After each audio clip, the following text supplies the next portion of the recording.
നമസ്കാരം. ഇന്നത്തെ കാഴ്ചകൾ കോഴിക്കോട്ട് നിന്നാണ്. കോഴിക്കോട്ടിലെ കടലുണ്ടിയിലെ കാഴ്ചകളാണ്. കടലുണ്ടി എക്കോ ടൂറിസമാണ് ഇന്നത്തെ വീഡിയോയിൽ ഉൾക്കൊള്ളിച്ചിരിക്കുന്നത്.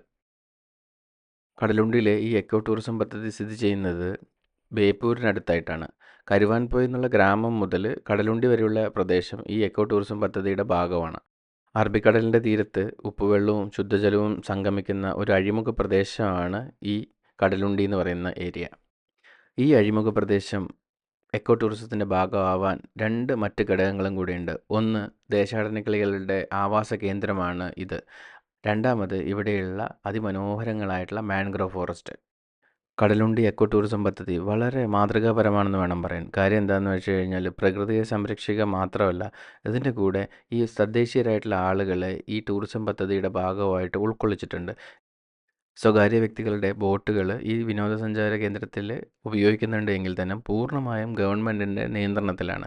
അതുപോലെ തന്നെ ടിക്കറ്റ് നിരക്കിലും മാറ്റമില്ല.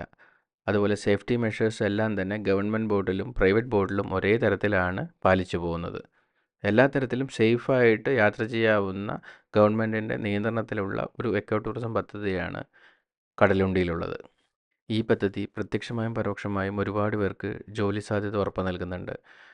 മത്സ്യത്തൊഴിലാളികൾക്ക് ബോട്ടിലെ ജോലിയും അതുപോലെ തന്നെ അഭ്യസ്തവിദ്യരായിട്ടുള്ള ആളുകൾക്ക് ഈ എക്കോ ടൂറിസം പദ്ധതിയുടെ ഭാഗമായിട്ട് കൗൺസിലിങ്ങിൻ്റെയും അല്ലെങ്കിൽ പ്രകൃതി പഠന ക്ലാസ്സുകളുടെയും ഒക്കെ ജോലികൾ ഇവിടെ നൽകുന്നുണ്ട്.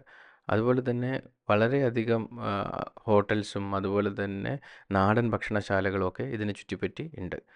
കോഴിക്കോട് നിന്ന് ഡ്രൈവ് ചെയ്ത് വരികയാണെങ്കിൽ ഏകദേശം 45 മിനിറ്റാണ് കടലുണ്ടിയിൽ ഈ ബേർഡ് സാങ്ച്വറിയിൽ എത്താനുള്ള സമയമെടുക്കുക. പിന്നെ ഒരു അഡൾട്ടിന് 20 രൂപയാണ് ടിക്കറ്റ് ചാർജ് ഉള്ളത്. ബോട്ടിൻ്റെ കാശ് അഡീഷണൽ ആയിട്ട് കൊടുക്കണം.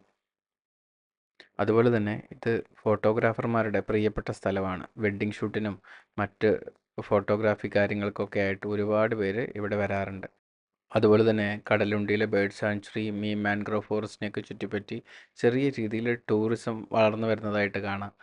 എല്ലാ വീടുകളും അല്ലെങ്കിൽ ചെറിയ ചെറിയ വീടുകളെല്ലാം തന്നെ ഒരു ടൂറിസം പ്രൊമോഷൻ്റെ ഭാഗമായിട്ട് ചെറിയ ചെറിയ ഹോം സ്റ്റേകളായിട്ടും റിസോർട്ടുകളൊക്കെ ആയിട്ട് മാറുന്നുണ്ട്. അതൊരു നല്ല മാറ്റമായിട്ട് തോന്നുന്നു.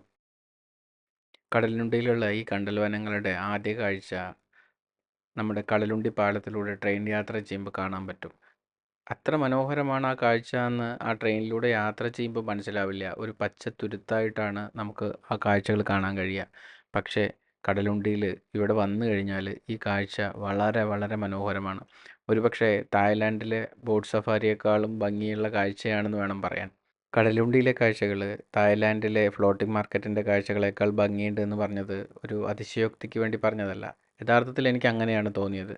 കാര്യം തായ്ലാൻഡിലെ ഈ ഫ്ലോട്ടിംഗ് മാർക്കറ്റ് എന്ന് പറയുന്നത് കുറേയധികം നാച്ചുറലായിട്ടുള്ള റിവറും ബാക്കിയുള്ള ഭാഗങ്ങളിലേക്ക് ചില കൈത്തോടുകൾ പരസ്പരം കണക്ട് ചെയ്ത് ഉണ്ടാക്കിയിട്ടുള്ള ഒരു വ്യാപാരത്തിന് വേണ്ടി മാത്രം ഉണ്ടാക്കിയിട്ടുള്ള ഒരു സംരംഭമാണ്. പക്ഷേ കടലുണ്ടിയിലെ മാൻഗ്രോവ് ഫോറസ്റ്റ് കുറേ കൂടെ രസകരമാണ്. ഒരു പച്ച തുരുത്തായിട്ടാണ് നമുക്ക് കാണാൻ കഴിയും. അതിനകത്തൂടെയൊക്കെയുള്ള യാത്ര വളരെ വളരെ ഭംഗിയുള്ളതാണ്. അതുപോലെ തന്നെ ഫോട്ടോ എടുക്കാനൊക്കെ ആയിട്ട് നല്ല രസമുള്ള കാഴ്ചകളാണ്.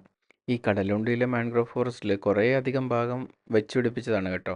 പൂർണ്ണമായിട്ടും ഇവിടെ ഉണ്ടായിട്ടുള്ള കണ്ടൽ വനങ്ങളല്ല മുഴുവനും, കുറച്ചൊക്കെ പ്ലാൻ ചെയ്തിട്ടുള്ളതും കൂടിയാണ്. ഞാൻ കണ്ടൽ വനങ്ങളെക്കുറിച്ച് കൂടുതലൊന്നും പറയാത്തതിൻ്റെ കാരണം എന്താണെന്ന് വെച്ച് കഴിഞ്ഞാൽ, ഞാൻ കൊളാവി പാലത്തിൻ്റെ ഒരു വീഡിയോ മുമ്പ് ചെയ്തിട്ടുണ്ട്.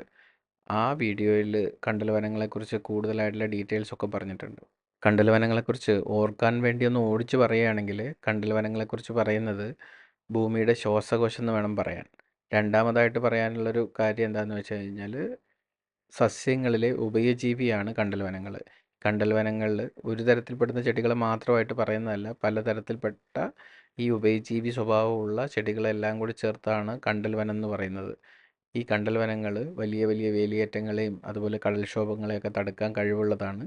അതുപോലെ ജലസമ്പത്ത്, അതായത് മത്സ്യങ്ങളും മറ്റു ജീവികളെയൊക്കെ ആവാസം ക്രമീകരിക്കാനൊക്കെ ഇത് വലിയ വലുതായിട്ട് ഉപയോഗപ്പെടുത്തുന്നുണ്ട്. അതുപോലെ തന്നെ ഇതിൽ ഇരപിടിയൻ സസ്യങ്ങൾ മുതൽ സാധാരണ കുറ്റിച്ചെടികൾ വരെയുള്ള ചെടികളുണ്ട്. ഇത് അന്തരീക്ഷത്തിൽ നിന്ന് ഓക്സിജൻ എടുക്കാൻ കഴിയുന്ന തരത്തിലുള്ള ചെടികളാണ്. അതേപോലെ തന്നെ ഉപ്പുവെള്ളത്തിൽ നിന്ന് ജീവിക്കാൻ കഴിയും. അതുപോലെ തന്നെ വെള്ളത്തിൽ നിന്ന് ശ്വാസം എടുക്കാനും അറിയാവുന്ന തരത്തിലുള്ള ചെടികളാണ്. ഇതിന് മരം റൈസോഫോറാണ്. ഇത് ഒറിജിനൽ റൈസോഫോറ. ഇതിന് മൂപ്പായ സാധനം. ഇത് പൂവായി, പൂവ് കായായി, കായ മരമായി. ഇത് നേരെ കുത്തനെ താഴെ വീഴും. താഴെ വീണ് കഴിഞ്ഞാൽ ഈ അടയാളം കണ്ട് ഇതൊക്കെ മേലെന്ന് വേരുകൾ വരാനുള്ള റൂട്ട്സ് വരാനുള്ള. ഇത് കുത്തനെ വീണ് കഴിഞ്ഞാൽ 2 ദിവസം കൊണ്ട് റൂട്ട്സ് വരും. റൂട്ട്സ് വന്നാൽ എന്ത് ചെയ്യും? അതുവരെ ബാലൻസ് നിയന്ത്രിക്കാൻ ഇവനെ നിൽക്കും അവിടെ. പിന്നെ ഇല വരുമ്പോൾ ഇതോ ഇത് ഇലയാണ്, ഇത് വലിച്ച് ഇത് പുറത്തേക്ക് പോകും. ഇതിപ്പോൾ പെന്ന്, നിബ്, ടോപ്പ്. ഓക്കെ, ഇതാണ് ഇതിൻ്റെ പരിപാടി.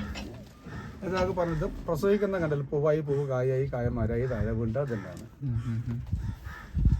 ഇത് എവിടെ കൊണ്ടുപോയി കുച്ചിട്ടുണ്ടോ കേട്ടോ, മണ്ണൊലിപ്പ് തറന്നെടുത്ത് എവിടെ കൊണ്ടുപോയിട്ടാലും ചളിയുള്ള സ്ഥലത്ത് പിടിച്ചാൽ പിടിക്കും. ഞാൻ കടലുണ്ടി കാണാനായിട്ട് ചെന്നത് മെയ് മാസത്തിലാണ്. മെയ് മാസം നടുവിലായിട്ടാണ് കാണാൻ ചെന്നത്. യഥാർത്ഥത്തിൽ കടലുണ്ടി കാണാൻ വരേണ്ടത് നവംബർ മുതൽ മാർച്ച് വരെയുള്ള സമയത്താണ്. ആ സമയത്താണ് വളരെയധികം ദേശാടന കിളികൾ ഈ ഭാഗത്തേക്കായിട്ട് വരുന്നത്. ഞാൻ പോയ സമയം യഥാർത്ഥത്തിൽ മാൻഗ്രോവ് ഫോറസ്റ്റിൻ്റെ ഭംഗി കാണാൻ പറ്റുന്ന സന്ദർഭമായിരുന്നു. ദേശാടന കിളികളെ കാണാനുള്ള സന്ദർഭമേ അല്ലായിരുന്നു. എങ്കിലും കാഴ്ചകൾ അതിമനോഹരങ്ങളാണ്.